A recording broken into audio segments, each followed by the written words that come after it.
Ngayong patapos na ang taon at nalalapit na rin ang Pasko, nanawagan si House Speaker Faustino Boji III sa kanyang mga kasamang mambabatas ang pinaigting na pagkakaisa at pagtutulungan.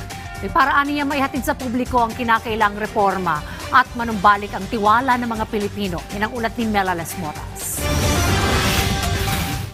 Mga kasama, malinaw ang hamon po sa ating lahat.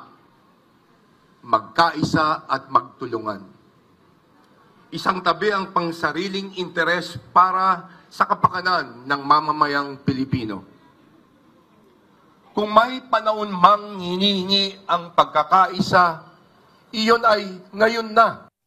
Ito ang mensahe ni House Speaker Faustino Boji III nang pangunahan niya ang flag raising ceremony sa Kamara ngayong unang araw ng Disyembre. Kasama ni Speaker D sa pagtitipon ang iba pang kongresista tulad ni dating Pangulo at ngayon Pampanga Representative Gloria Macapagal Arroyo.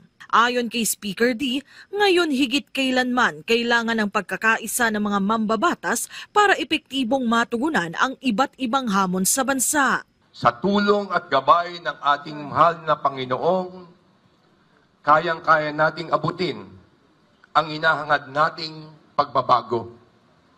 Kayang-kaya nating itayo ang isang kongresong tapat, makatao, makabayan at tunay na nagsisilbi.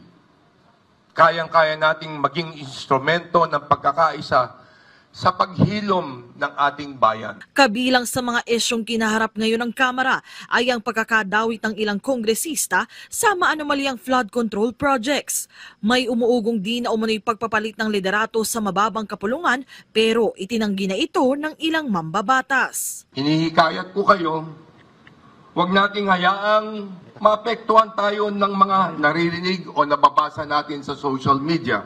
Iisa lamang ang ating tunay na layunin, ang kapakanan ng ating mga mamamayang Pilipino at hindi ang pangsariling interes.